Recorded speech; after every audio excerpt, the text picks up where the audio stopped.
Hola, qué bueno que estén aquí. Lo que llevan en el corazón, grítenlo desde la azotea. Bienvenidos, yo soy Beto Vargas.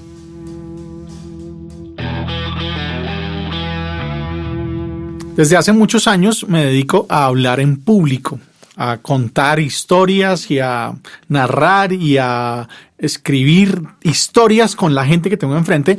Pero hace más o menos eso lo hago hace como unos 20 años, pero hace más o menos unos 10 años, un poquito más, me tardé demasiado en entenderlo, noté que era muy importante escuchar en público. Más que hablar en público, escuchar en público.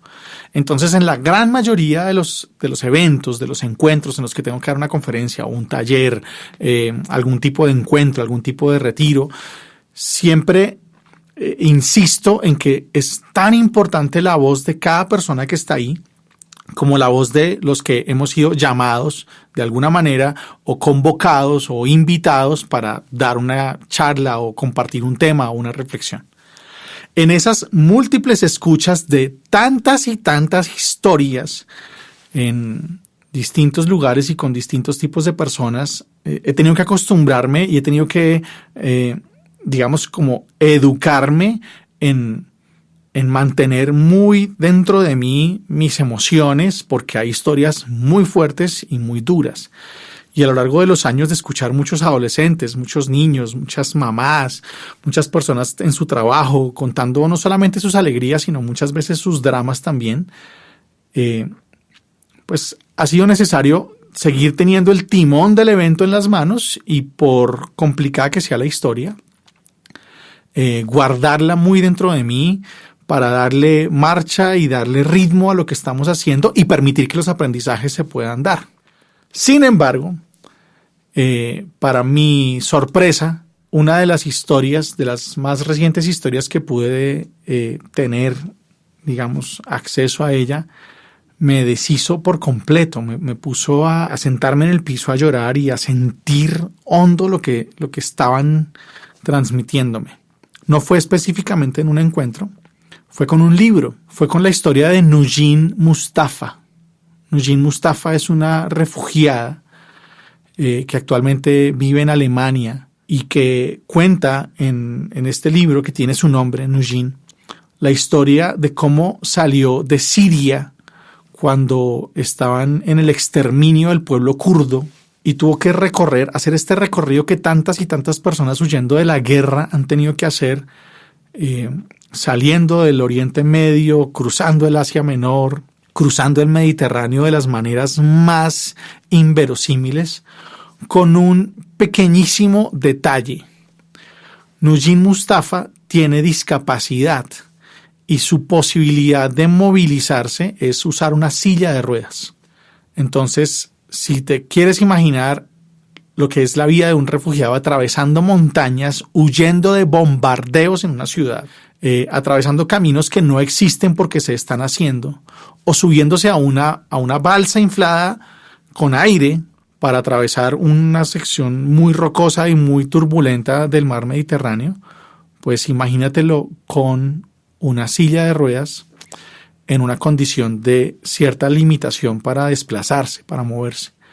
Ella cuenta cosas absolutamente fascinantes y maravillosas, épicas y también muy nostálgicas y también muy tristes, en este recuento de cómo termina accediendo por fin a un asilo humanitario, a un refugio en otro país muy distinto del suyo y extrañando el suyo, pero también descubriendo esta realidad nueva y distinta de lo que sería vivir ahora en Europa en una apariencia de libertad y en unas condiciones sin duda muchísimo más tranquilas y seguras de lo que estaba viviendo en su casa.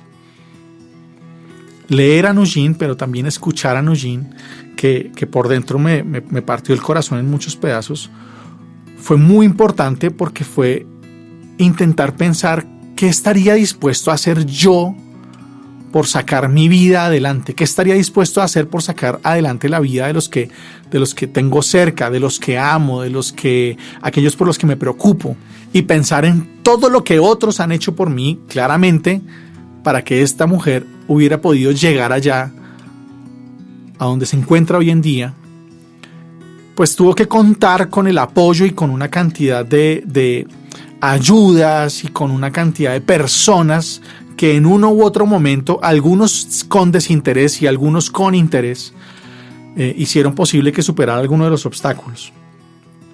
Mucha gente se ha tomado en serio nuestra vida.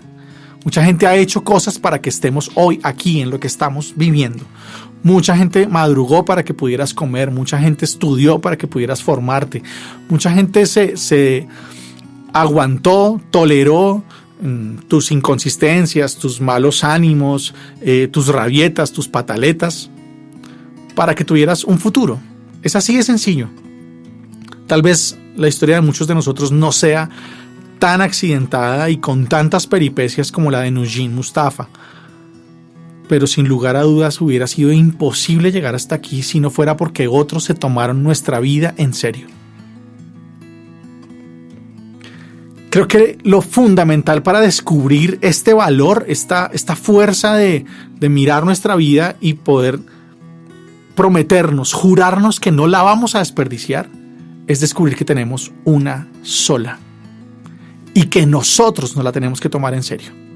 Que cada uno de nosotros tiene que tomarse en serio su propia existencia, su propia vida, porque tiene una sola.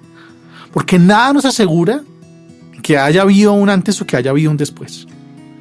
Eso pertenece al campo de la esperanza y pertenece al campo además de las apuestas de la fe, sin duda. Pero la absoluta certeza es que estás aquí y que estás vivo. Y que haber llegado hasta aquí implicó que muchas personas se tomaran tu vida en serio. Eso significa pensar en que tu tiempo es sagrado, no lo desperdicies. No lo riegues en las expectativas de los demás, no lo riegues en vanas ilusiones, no lo riegues en tratar de cumplir con los requisitos que pone un mundo al que tú no le importas. Mientras muchas veces por cumplir esos requisitos y por llenar esos estándares, terminamos descuidando o hiriendo a las personas a las que sí les importamos y dejando a un lado las cosas que realmente son importantes en la vida. Lo que amas, tus principios, las cosas que no quieres negociar, los sueños importantes que tienes, la razón por la que crees que vale la pena levantarse todos los días. Cada vez que decimos la vida es sagrada, cada vez que desde un lado o del otro, sea por la defensa de la vida de los que no han nacido, sea por la defensa de las personas que asesinan todos los días en nuestros países, especialmente en el nuestro, en Colombia, y que se repite esa frase de la vida es sagrada, gritada desde distintas orillas, algo dentro de nosotros también tendría que recordarnos que nuestra vida es sagrada.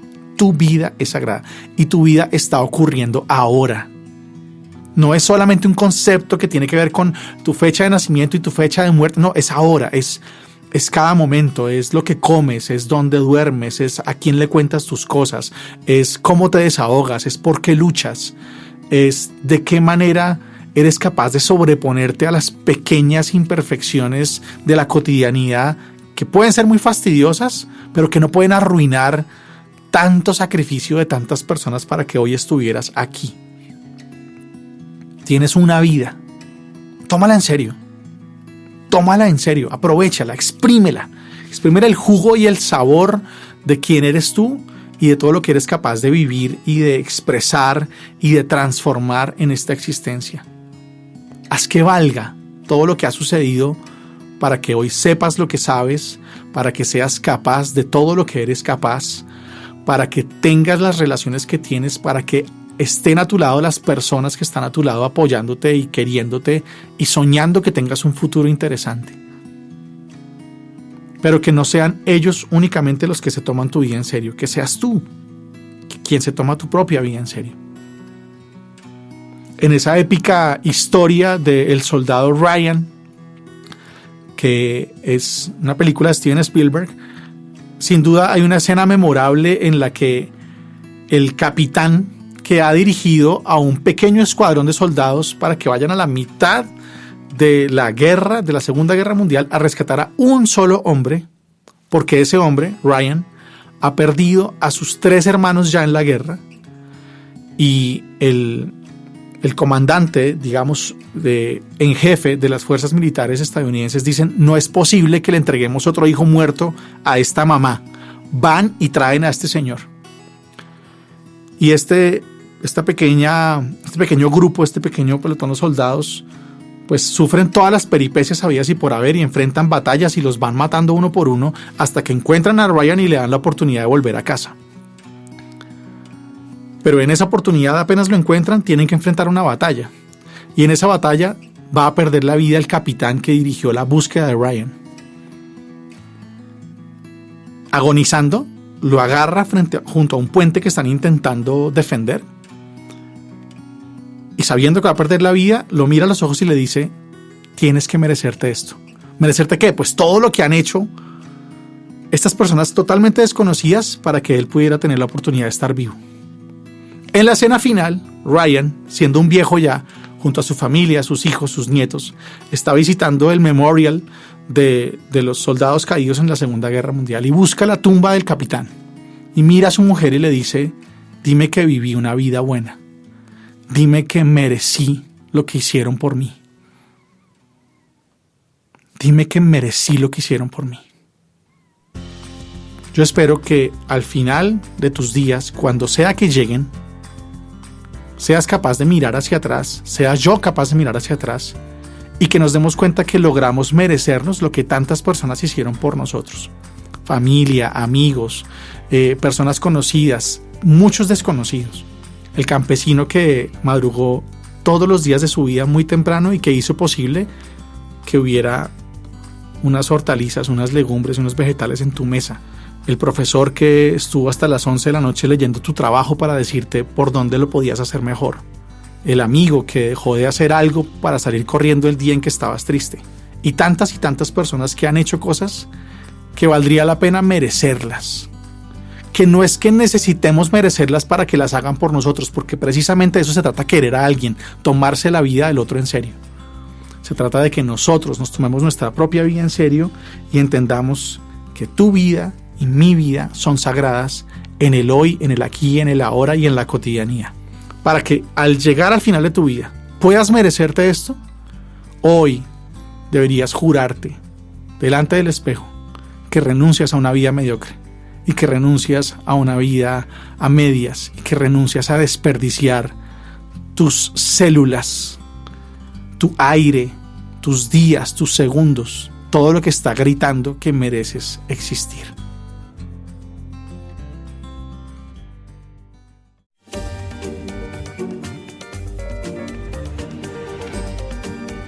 Hoy volvemos con las preguntas para la azotea.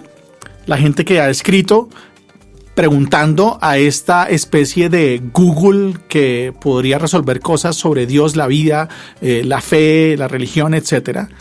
Y vamos a intentar responder.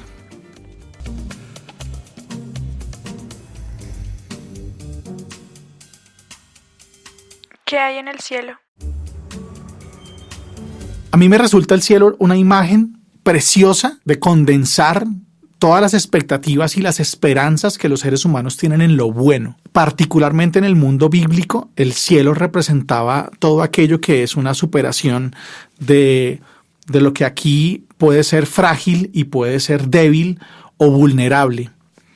Y creo que la expectativa que tengamos sobre lo que pasa después de morir o lo que pasa después de esta experiencia en este cuerpo y en esta dimensión, tiene que ser una expectativa de bondad y tiene que ser una expectativa de realización y tiene que ser una expectativa de superación de todos los límites. Para mí el mejor ejemplo es tu mejor victoria. Tu mejor victoria, el día en que hayas hecho eso, que lo hiciste absolutamente bien y que todo el mundo se dio cuenta y que fuiste pleno y feliz. El día que te graduaste, el día en que le diste un beso a la persona de la que estabas totalmente enamorado, el día en que metiste el gol definitivo con el que se ganó el partido, ese día, esa sensación por la eternidad, eso tendría que ser lo que hay en el cielo. ¿Cómo sé si soy una buena persona? ¿Qué nota que alguien se haga esa pregunta? Porque lo terrible sería no hacérsela. Eso para empezar. O sea, qué fantástico sería que cada ser humano 2 o 3 veces a la semana se preguntara: ¿será que yo estoy siendo buena persona? Yo creo que hay dos cosas que son supremamente útiles. Lo primero es que tenemos una brújula adentro, sin lugar a dudas. Y hay que afinarla, ¿no? Hay que afinarla. Porque esa brújula no solamente tiende necesariamente hacia las cosas, digamos, buenas. También tiende hacia nuestros gustos, hacia nuestras preferencias, nuestros instintos. Y a veces por cumplirlos podemos pasar por encima de la gente. Pero creo que si tenemos cosas interesantes en la cabeza, si alimentamos el corazón con lo que vale la pena, si no le damos demasiado rencor de merienda al corazón todos los días, sino un poco más de generosidad, de superar el egoísmo, de entregarnos, pues la brújula va a indicar en la dirección correcta. Pero no basta la brújula, no basta la percepción subjetiva de yo lo que creo que hice está bien y punto. Hay que fijarse en los otros. Hay que fijarse en el impacto de las palabras, de los gestos, de las acciones, de las decisiones. Hay que fijarse en el impacto de lo que no hacemos en los otros. Porque también te van a ir diciendo cuando hieres, cuando ofendes, cuando esperaban algo mejor de ti y no lo lograste. No porque debamos vivir de cumplir esas expectativas, sino porque es importante también que en la existencia no nos la pasemos pisando las heridas de los demás. Una brújula que se alimenta de buenas cosas en el corazón y en la cabeza, pero también de estar muy atentos a los otros. Creo que así es como sabemos si somos buenas personas. Una pregunta, insisto, que deberíamos hacernos con mucha más frecuencia. ¿Cómo sería el mundo sin mí?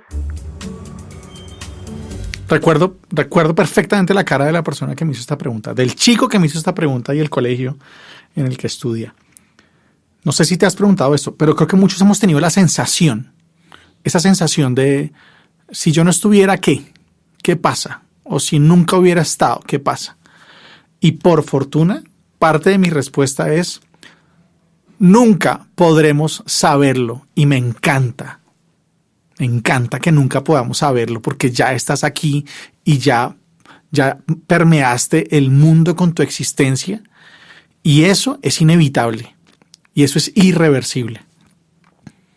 Así que estar aquí y hacerlo notar es casi que algo inevitable, ¿sí? Vas a dejar una huella. Así que nunca sabremos cómo sería el mundo sin ti. Lo que me encantaría que nos pudiéramos preguntar es ¿cómo será el mundo gracias a mí? ¿Cómo será el mundo gracias a mí? Ya no puedo saber cómo sería sin mí, pero ¿cómo será gracias a mí? Y qué bueno pensar, creo que es una de las preguntas muy importantes que hacer cuando nos preguntamos nuestro proyecto de vida y el sentido de nuestra vida. El día en que yo me vaya, el día en que me despida de todo, el día en que me llegue la hermana muerte, si tuviera la oportunidad de mirar hacia atrás, de mirar el mundo que estoy dejando, el mundo que estoy despidiendo, ¿en qué se le notaría ese mundo que yo existí, que yo viví, que yo pasé por acá? ¿En qué se le va a notar? Porque indudablemente va a haber una huella. Ya no podremos saber cómo sería si no hubieras estado, pero qué fascinante será preguntarse cómo será gracias a que tú estuviste aquí. ¿Existe Dios? ¿Cómo es Él? La segunda parte de la pregunta es muchísimo más interesante que la primera. Eso es lo primero que quiero decir. La segunda parte, ¿cómo es muchísimo más importante que la primera. Sobre la primera, una idea sencilla, 2 frases, una filosófica, una muchísimo más existencial y me dedico a la segunda parte. Técnicamente, Dios, más que existir, es. O sea, el tema con Dios no es tanto que exista, sino que es. Y eso marca una enorme diferencia. Simplemente porque es distinto pasar por aquí que darle sentido a todo esto. Es muy diferente. Lo segundo es Francisco de Asís, o por lo menos se le atribuye esa frase a Francisco de Asís, decía, Dios es y basta. Y basta. Es y basta.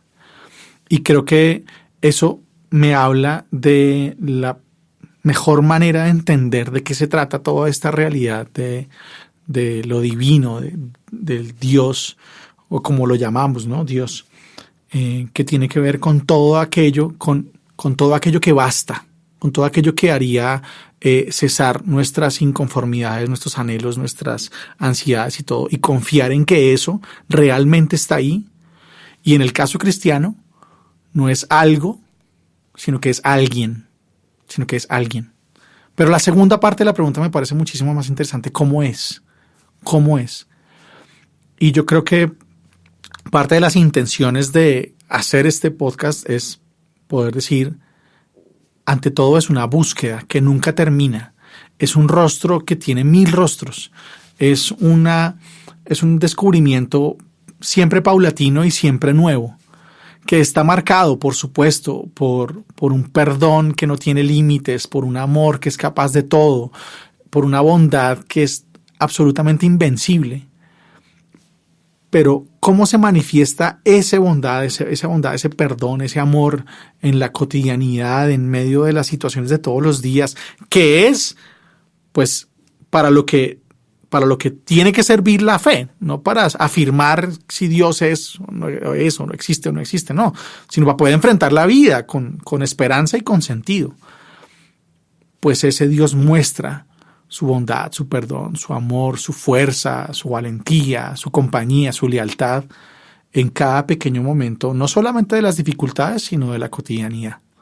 Por eso creo que más importante es el cómo es. Y yo creo que en eso es muy necesario decir que para el cristianismo la afirmación fundamental no es que Dios exista. No, para el cristianismo la afirmación fundamental es que Dios es Yahvé. Es que Dios es aquel al que se refería Jesús cuando decía papá. Ese es el Dios en el que creemos. Más que decir que exista o no exista, no, es cómo es. Y la gran invitación de la fe y de la religión todo el tiempo debería decir, vamos a buscar juntos cómo es Dios. Y cada vez que encontremos algo, sepamos que hay un poquito más, que no es todo, que no es lo definitivo. Qué peligro esa gente que cree que ya sabe del todo cómo es Dios, porque se están perdiendo de la eternidad completa por un pedacito, pero además suelen ser la clase de personas que le imponen ese pedacito a todos los demás. Baruch Atah. Bendito seas, Señor, Dios, Rey del universo, por todas nuestras carencias y limitaciones, por todas las pequeñas cosas en las que no podemos solos, en el que no podemos todo y que nos hace tan necesarios para los demás y que nos hace también necesitar a los otros. Otros que nos llevan a un destino, que nos ayudan a llegar a ser quien somos. Otros que también nos simbolizan esa promesa de que algún día también todas las limitaciones serán superadas.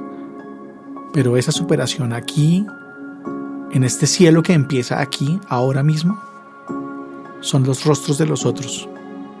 Son sus manos, son sus apoyos, son sus formas de estar en nuestra vida que nos ayudan a existir y a salir adelante y a conquistar la felicidad, aún con tantas cosas que no podemos y con tantas cosas en las que necesitamos. Porque cuando se juntan, empezamos a estar completos.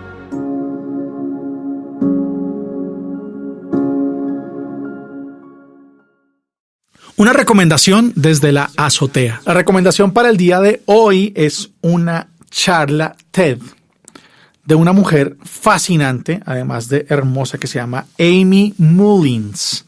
Y esta mujer hizo una conferencia, una charla en TED que se llama La oportunidad de la adversidad. Tiene varias, pero esa creo que es la primera y es un buen punto de partida por si quieren ver las demás.